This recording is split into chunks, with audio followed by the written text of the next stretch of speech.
Assalamualaikum warahmatullahi wabarakatuh. Perkenalkan, saya Agung Iswawirawan. Baik, jadi pada hari ini kita akan membawakan topik yang cukup menarik ya, yaitu design thinking. Apa itu design thinking? Pernahkah kita berpikir seekor kupu-kupu mempunyai sayap yang tipis, namun bisa melewati atau terbang di antara duri ataupun juga ranting, tetapi sayap tersebut tidak robek? Atau juga kita bisa ambil contoh cacing. Cacing memiliki badan yang lunak namun bisa menggali bumi. Dan kenapa juga ya burung memiliki bulu di sekujur tubuhnya, sedangkan ikan memiliki sisik di seluruh tubuhnya? Atau bisa kita balik, burung yang mempunyai sisik dengan ikan yang mempunyai bulu. Pasti jadinya serem ya kan? Nah, itulah hebatnya desain alam yang diciptakan Tuhan untuk makhluknya. Semua desain telah dibuat sesuai dengan tujuannya. Sebetulnya ada juga loh desain alam yang mempengaruhi dan dijadikan inovasi oleh manusia, seperti misalnya moncong kereta cepat yang meniru paruh burung, atau tiang listrik yang meniru sarang lebah. Tentunya lebih banyak lagi ya inovasi yang kita buat dengan menerapkan cara berpikir desain seperti ini. Dan baiklah, kita akan memasuki isi atau inti dari design thinking. Desain tidak harus terkait dengan keindahan atau tampilan estetis lainnya. Karena menurut Steve Jobs sendiri, desain bukan hanya tentang apa yang dilihat dan dirasakan, tetapi yang paling penting adalah bagaimana desain itu bekerja dan mampu memberi solusi. Jadi, design thinking ini tidak hanya dilakukan oleh desainer saja, seperti penata busana atau arsitek, tapi kemampuan ini juga harus dimiliki oleh siapa saja. Design thinking ini didefinisikan adalah sebagai suatu metode yang digunakan untuk memecahkan suatu masalah yang kompleks, utamanya untuk mencari solusi seefektif mungkin dan seefisien mungkin. Design thinking ini juga mengajak kita untuk tidak menghabiskan energi untuk membahas suatu masalah, tetapi fokus untuk mencari solusinya. Jadi berpikir desain ini adalah tentang bagaimana kita mencari solusi, bukan hanya menggunakan logika, tapi juga imajinasi, intuisi, dan penalaran sistematika atau systemic reasoning. Dalam design thinking lebih menekankan adaptive reasoning, bukan penalaran deduktif atau induktif yang dilakukan dalam pendekatan analisis ilmiah. Adaptive reasoning didefinisikan sebagai penalaran yang lebih mengutamakan simplifikasi untuk bisa menjelaskan masalah dengan cara yang paling sederhana. Nah, ini juga berlaku ketika kita misalnya nih ya akan mendesain suatu proses atau prosedur. Aturannya sederhana, simplify, simplify, simplify. Kalau desain yang dibuat mudah, kenapa harus diperumit?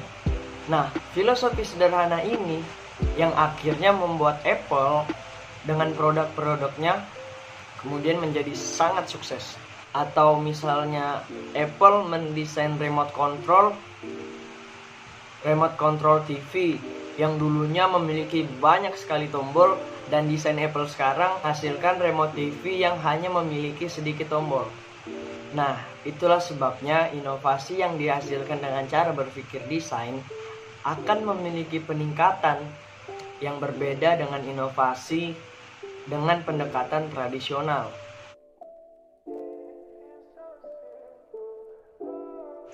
Cara berpikir desain memerlukan 4 hal utama. Yang pertama adalah empati. Bagaimana kita bisa melihat dunia dari perspektif orang lain, bukan cuma perspektif dari diri kita sendiri. Yang kedua adalah optimisme. Pasti akan ada solusi yang terbaik dari semua masalah. Yang ketiga adalah eksperimental, atau keinginan kuat untuk berani mencoba hal-hal baru, juga berani gagal untuk belajar. Yang keempat adalah kolaborasi, yaitu selalu mencari peluang untuk bekerja sama dengan orang lain untuk mendapatkan hasil yang paling optimal untuk bersama. Nah, lalu tahapan apa saja sih yang harus dilakukan untuk bisa mengaplikasikan design thinking ini? Yang pertama adalah definisikan masalah. Terdengar sederhana ya. Misalnya gini nih, ada seorang guru yang mendapatkan evaluasi buruk ketika sedang mengajar. Analytical thinking mengatakan bahwa memang si guru ini tidak bisa mengajar, sehingga harus bisa ikut pelatihan. Atau mungkin karena tata ruang kelas, atau jangan-jangan siswanya yang bandel. Nah, design thinking mempunyai pendekatan yang berbeda dalam melihat masalah ini. Mungkin masalahnya bukan pada si guru, ruang kelas, ataupun siswa, tapi justru pada metode pengajaran yang dipilih. Design thinking mengajak kita untuk memahami filosofi tujuan pendidikan dan mencari opsi lain selain menggunakan metode tradisional tatap muka di kelas. Misalnya nih ya, dengan eksekusi lapangan atau bikin video kuliah seperti kita sekarang.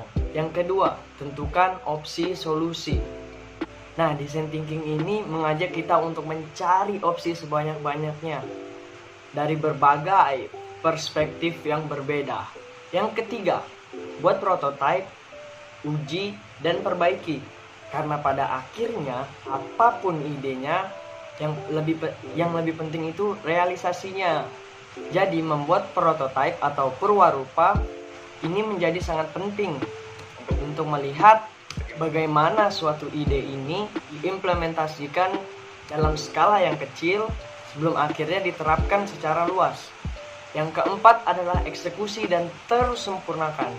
Dalam tahap ini kita seharusnya sudah cukup punya percaya diri untuk mewujudkan suatu ide besar, bahkan dengan cara yang belum pernah dipikirkan sebelumnya.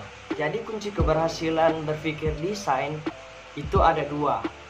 Luangkan lebih banyak waktu untuk mendefinisikan masalah yang lebih fundamental, lalu menemukan atau mencari solusi yang ada sampai kita menemukan desain yang paling sempurna untuk menyelesaikan masalah.